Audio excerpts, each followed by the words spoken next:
Welcome everybody to 914 Wired. Charlie Stern and I are sitting here in our Pelham studio, and Ardina Seward is holding down fort as she does each and every show, or for the most part each and every show, from our Southwest Yonkers location. Ardina, you look really great today. Thanks, I took my do-rag off. Yeah, you took your do-rag off. It's incredible. It's unbelievable. So, Peter, we have a different kind of show today. So these are different times, right? And I asked Rabbi Levi Groner of Chabad Pelham to come on 914 Wired and talk a little bit about this tragic situation in Israel and the West Bank and Gaza and Lebanon. But before we get into all of the geopolitics, Rabbi, if you could just give us a little background. You are the leader, the spiritual leader, the rabbi of Chabad Pelham. I gather that there's a number of Chabad organizations around Westchester. Chabad Lubavitch is an international social and educational organization known throughout the globe, and historically was under the leadership of the Rabbi Menachem Schneerson, and is known all over the world. So how did Chabad make its way to Pelham? Let's start there. Okay, that's a great question. And thank you for coming on our show. My pleasure. Hopefully on the better circumstances, but yeah, thank you. So Peter mentioned, actually, just a step back, actually. So Peter mentioned my great uncle was the Rebbe's secretary, the Lubavitch Rebbe's secretary. Passed away a couple of years ago. But I actually grew up in Australia, Melbourne, Australia. You may hear the accent from time to time. But and how did we end up there? And my grandparents were actually sent as Chabad emissaries back in the 50s. So they were one of the first emissaries, and now Chabad is very well known, like you mentioned, 5,000 centers all over the world, and with, I think, 10 or so in Westchester. And the technical way of how I ended up in Pelham was, again, something Peter mentioned. You know, usually you have a regional, someone that was here for some time, and then slowly, you know, when there's a Jewish community, where there's a need, they suggest maybe another Chabad couple move out, and we try to serve the community in any way we can, in every way we can. In some parts of Westchester, Chabad is the only synagogue or shul in the area, and it fills a need. And even though the Lubavitch are Haredi Jews, they're Orthodox Jews, when you go to Chabad, they don't care what branch of Judaism you come from. They just want you to show up, and they want you to express your Yiddishkeit, right? Absolutely, yeah. And unfortunately, like, you know, when we witness an event like that happened last week, you kind of see that all the the distinctions and the labels are not really that important, right? They were targeting Jews. It didn't matter which political affiliation they had, how observant they were Jewish. And the Rebbe's goal really was, Rabbi Sachs once put it this way, he said, to hunt down every Jew in love, the way, unfortunately, they were hunted down in history out of hate. So we, exactly, like you said, we there's no labels. Every Jew is welcome, and we encourage everyone to explore their heritage and do a mitzvah. The Lubavitch, the Chabad, they usually like to present a positive message. What is the message that when people are calling you, and the reason why Charlie sought you out for this show is, what is the message we're supposed to take away from this? That's a great question, very important one, actually. Like you said, actually, Chabad does always, you know, puts out a positive message, and especially at this time, it's so important to have that. On the one hand, it's heartbreaking, right? It touched us all to a core. You know, I don't think I've been here for some time, and I've never seen Jews as, you know, so, you know, touched and really I don't want to call it broken, but really it touched the core, and everyone's feeling it, and everyone is heartbroken. But at the same time, in situations, you had this past Yom Kippur, we actually spoke on Yom Kippur about that. It's 50 years since the Yom Kippur War. This year was actually 50 years. And Lubavitcher Rebbe, who was a leader of the Chabad worldwide, passed away in 1994. But we go back to his teachings and his guidance from past events of this nature. Even though this was probably the worst, but the Yom Kippur War, for example, the Rebbe insisted that although it's heartbreaking, we have to remember that goodness and light always prevails, and it's stronger than any force of darkness. Dina and Charles, I don't know if you're aware of this. I don't know how much you know about Hasidic history, but one of the early founders of Hasidic Judaism is one that the Lubavitch claim was related to the Rebbe, was a rabbi named Nachman of Breslov. He's not related to Jerry Nachman, I don't think, Ardina, but he theoretically might be.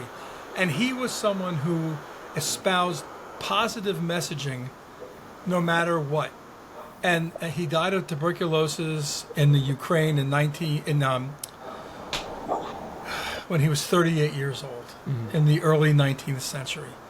And so the Rebbe's message of positivity, even during negative times, derived from the Breslover, correct?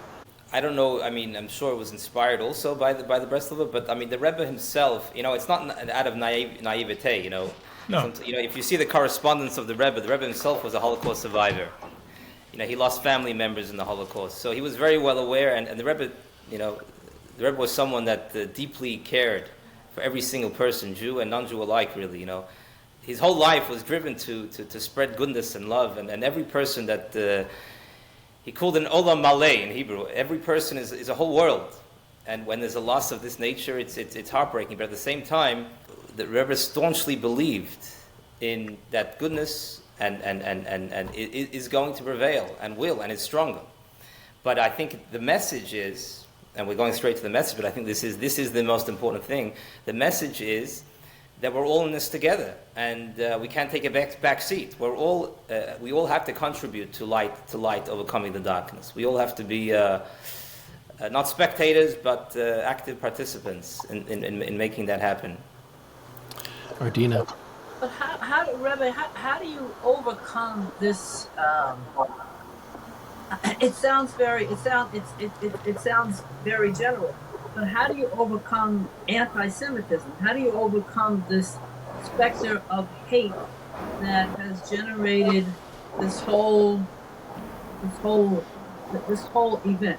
Because there are still people, as you are aware, unfortunately, in Westchester, in New York City, who are writing anti-Semitic slogans, graffiti, blame the Jews, the whole 9 yards. So, in light of all of what's transpired in this last week, concretely, how do you go about generating goodwill? Because right now the country is feeling very conflicted. Yeah, so that's part of unfortunately that's part of the darkness. It's part of the heartbreak also, because the good news was that you had a lot of support. President Biden got up there unequivocally, and I think what he said is so important. You have to, in order to overcome it, we have to have moral clarity. We can't whitewash terror. We have to be aware that there are people that seek to sow terror in millions. That's their goal in life, and we have to have the moral clarity to be aware of that. And the good news is, I think that we're here. The Jewish people are here, right? We've been here for 4,000 years. This is not the first time we've encountered this, and so we see we're living. We're not living 4,000 years ago. We're living 4,000 years later. So we're living. Everyone that's here today is living testimony to the fact that light prevails. We're here. So you're right. I think that moral clarity is so important in today, and if some of it may be ignorance, some of it may be like you said, anti-Semitism, and I think we have to have people that are aware of that have to be unapologetic and unequivocal, and I've heard a lot of it. I've heard a lot of it in Charlie here in Pelham. I think the mayor put out a very important statement, and I thanked him for it. And he, and I'm sure that in politics we don't agree with everything, but when it comes to something like this is not a conflict between two people. This is a war between good and evil. That's exactly what it is. But there's two. Just to follow up on your question, there's two things that I think are important. One is the moral clarity, and that is something that we can all participate in. And the other thing is just every mitzvah, from a Jewish perspective, a spiritual perspective, every good deed we do has power. If I may, Rabbi, you may have or do have members that are part of Jewish settlements in the West Bank, and as you are aware, there are sentiments on the part of Palestinian population that there has been an encroachment on their land. So, I think what I'm trying to say is, how is that justified on the part of people of your constituents if they are indeed so-called moving into Palestinian territory, into the West Bank? If it is indeed Palestinian territory, that's the question. Okay, I mean, everyone is going to have a different opinion. I can give you the Jewish perspective on that, which I'm very clear about. But I don't. But that's really a different discussion, to be honest. I feel it's a very different discussion. Hamas is a terrorist group. Their goal and their objective, and we've seen it, and it's become crystallized, I think, for everyone. Their job is just to kill Jews. That's what they want to do, and. They don't. But what Ardina said is a legitimate question. So It's a good question, but the question is, I don't like it being tied into Hamas, because I don't think it is at all. I mean, if it is tied in, then I feel like we're putting all innocent people on the side of evil, which is not. Which is. But that may be what's going on there. I mean. There's been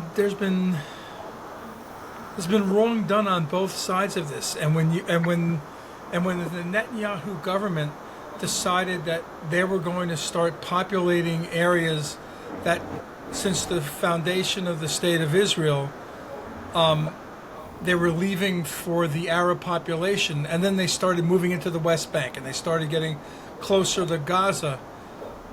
It expanded a problem that didn't exist. Those border areas had been put aside for the Arab communities, and it's been encroached. The borders have changed. So let's leave it at this. There's a territorial issue. There's a political issue. There's a statehood issue. There's multiple layers. This is not meet the press, right?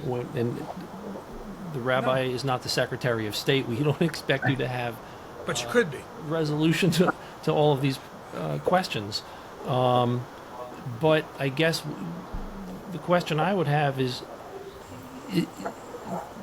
well, first of all, let me just kind of localize this again a little bit, if I can. How large is Chabad in Westchester if you were to combine the 10 units? Is it 1,000 people, 5,000 people? Do we know?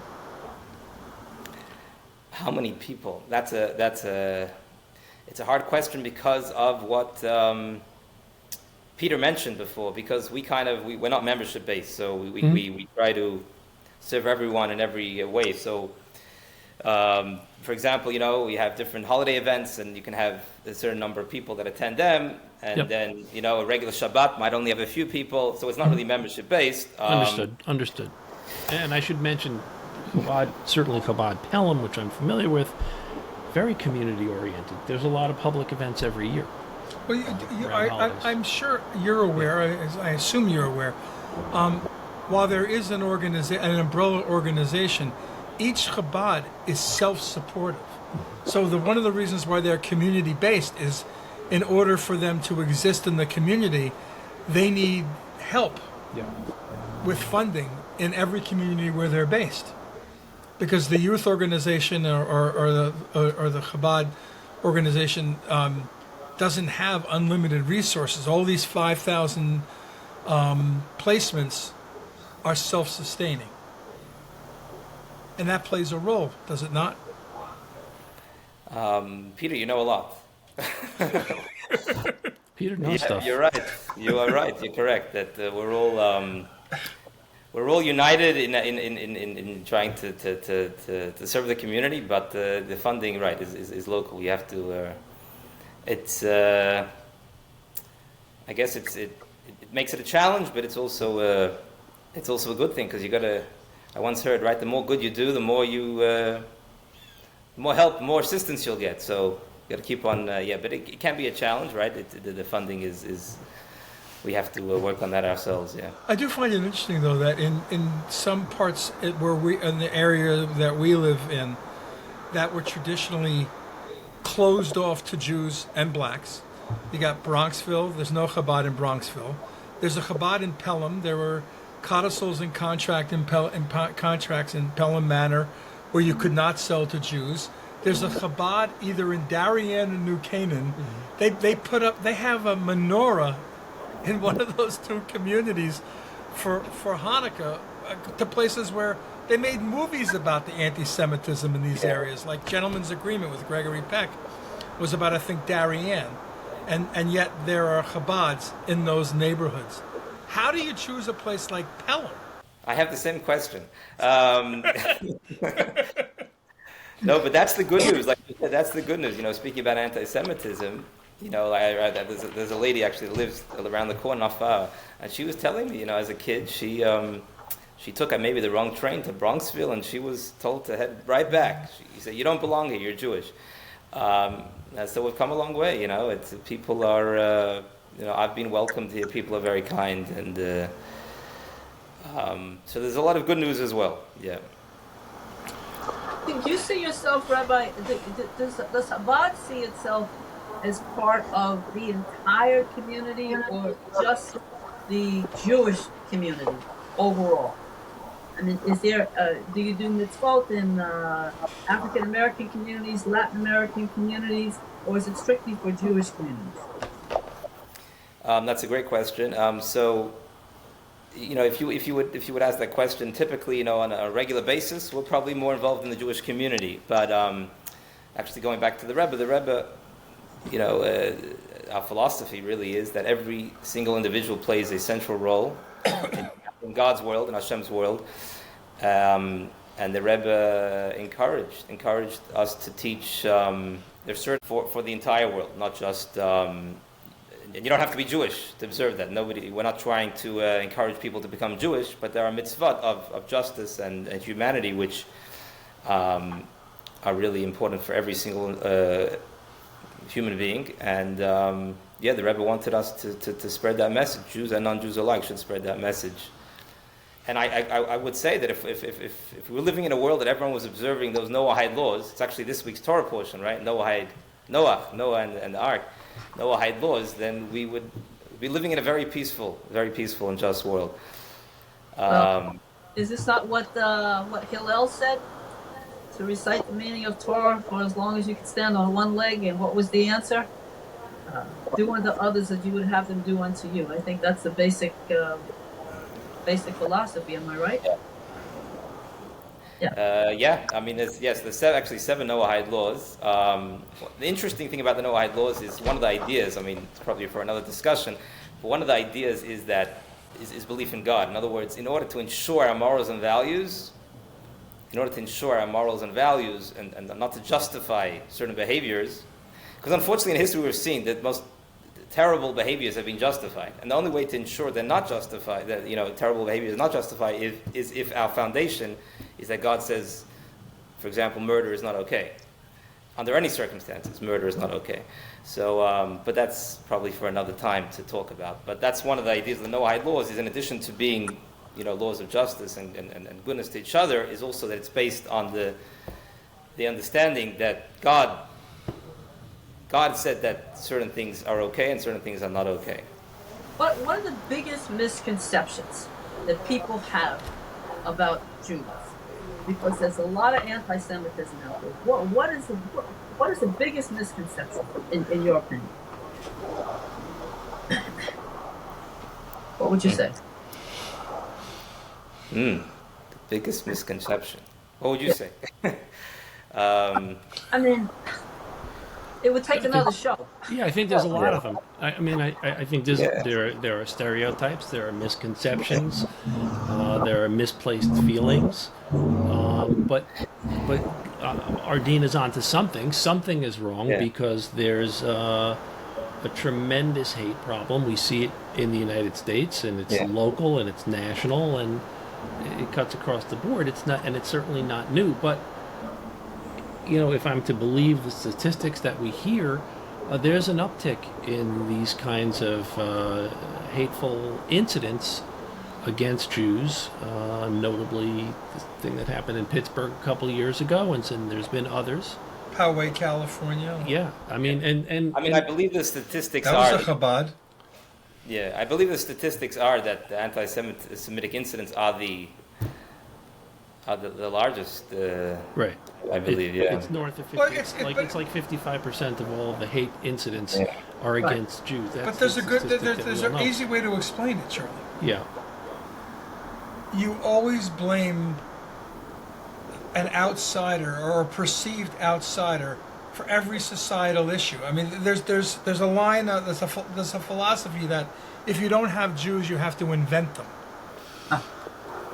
That's not a new concept. So these countries that want to get rid of the Jews, I mean, there's infighting in many of these Muslim Arab countries.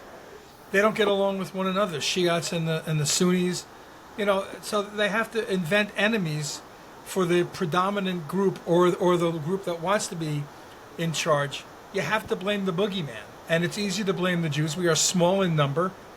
We lead somewhat public lives in many ways because we have some pretty bright people from our group.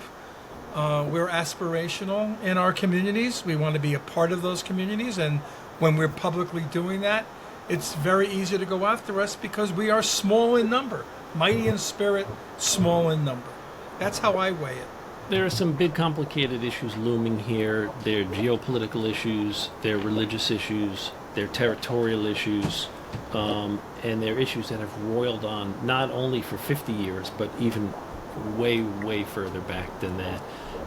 So this moral clarity that you talk about is so important, and that's why I appreciate you coming on the show today to talk about it a little. I want to close off with this sort of capstone question. There's a journalist named Martha Raddatz. I'm sure, Ardina, you're familiar with Martha Raddatz from ABC. By the way, Rabbi, Ardina was a electronic news gatherer at WABC television for many, many years. The first African-American camera woman at a network in the history of the United States. So this journalist, Martha Raddatz, was on television this weekend, and she said that she's been covering stories in Israel for over 30 years. And they showed old clips and so on. This moment, peace was not possible. It was kind of sad to hear a journalist speak like that, but this is what she says she sees. I'm curious what you think. Is peace possible? So, we believe in God, right? So anything's possible. And Israel has experienced miracles throughout its years. And but I do want to note that the Rebbe, going back to the Rebbe, often he spoke throughout the years, but sometimes with a lot of pain, and he expressed that if Israel is strong, if Israel does what it needs to do, this won't only be good for Israel. It'll be good for all the citizens in the area. And unfortunately, I think we've seen, unfortunately, so many innocent people have died in the last number of years.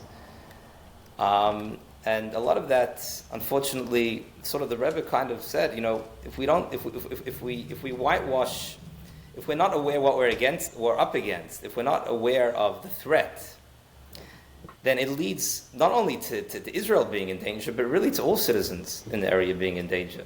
So I think we have to have, it's so important to have that moral clarity and being aware of what we're up against. I think in a certain way, maybe this became crystallized, because for us people here, it's hard to wrap our minds around. We're good people, we're compassionate people. How is it possible that anyone would want anything but that, but to live in peace and prosperity, right? So it's kind of hard for us to wrap our minds around. But if that's the reality, we can't whitewash it, and we have to be aware of it. And I think the stronger good people are, that'll limit, that will help all people live in peace and prosperity as quickly as possible. Well, Rabbi Levi Groner, I want to thank you again for being our guest on 914 Wired and for bringing us your perspective. On behalf of my co-hosts Ardina Seward and Peter Moses, thank you again, and I hope you'll come back and be our guest another time. Thank you so much. Thank you, Rabbi. Thank you. Thank you, Ardina. Thank you, Charlie.